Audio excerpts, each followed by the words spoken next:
From galaxies and stars, down to atoms and subatomic particles, the very structure of our universe is determined by these numbers. These are the fundamental constants and quantities of the universe. Scientists have come to the shocking realization that each of these numbers has been carefully dialed to an astonishingly precise value, a value that falls within an exceedingly narrow, life-permitting range. If any one of these numbers were altered by even a hair's breadth, no physical, interactive life of any kind could exist anywhere. There'd be no stars, no life, no planets, no chemistry. Consider gravity, for example. The force of gravity is determined by the gravitational constant. If this constant varied by just 1 in 10 to the 60th parts, none of us would exist. To understand how exceedingly narrow this life-permitting range is, imagine a dial divided into 10 to the 60th increments. To get a handle on how many tiny points on the dial this is, compare it to the number of cells in your body, or the number of seconds that have ticked by since time began.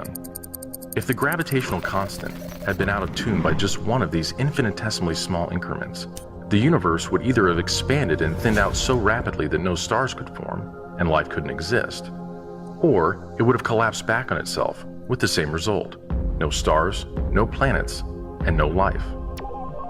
Or consider the expansion rate of the universe. This is driven by the cosmological constant. A change in its value by a mere 1 part in 10 to the 120th parts would cause the universe to expand too rapidly or too slowly. In either case, the universe would, again, be life-prohibiting.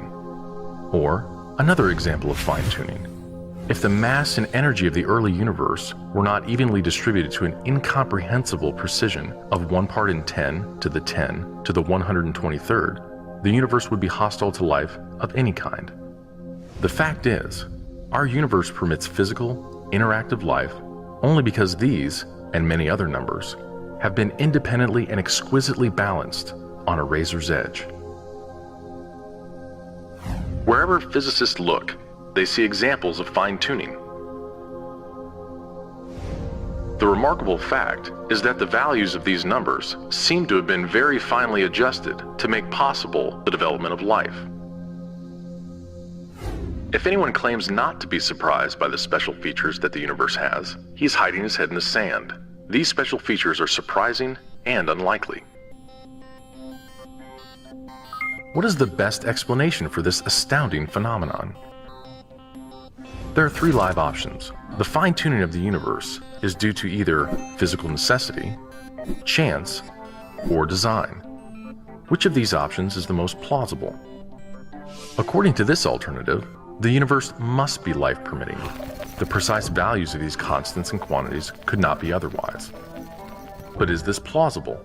Is a life-prohibiting universe impossible? Far from it. It's not only possible, it's far more likely than a life-permitting universe. The constants and quantities are not determined by the laws of nature. There's no reason or evidence to suggest that fine-tuning is necessary. How about chance? Did we just get really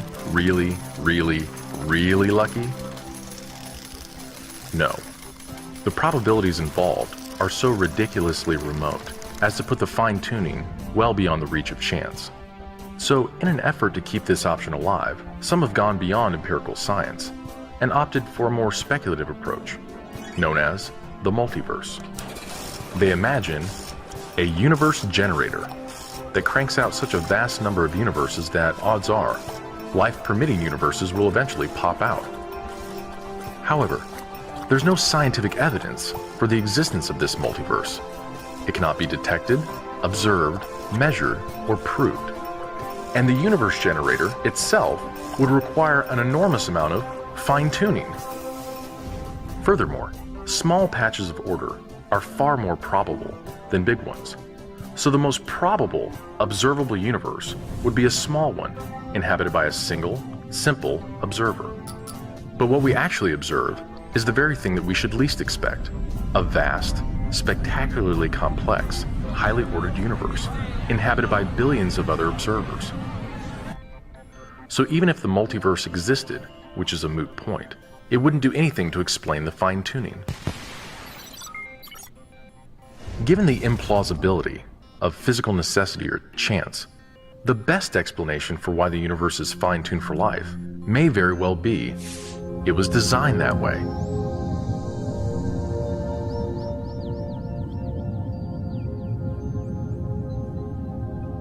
A common-sense interpretation of the facts suggests that a super-intellect monkeyed with physics, and that there are no blind forces worth speaking about in nature. The numbers one calculates from the facts seem to me so overwhelming as to put this conclusion almost beyond question. There is for me powerful evidence that there is something going on behind it all. It seems as though somebody has fine-tuned nature's numbers to make the universe. The impression of design is overwhelming. The heavens declare the glory of God. The skies proclaim the work of his hands. Day after day they pour forth speech. Night after night they reveal knowledge.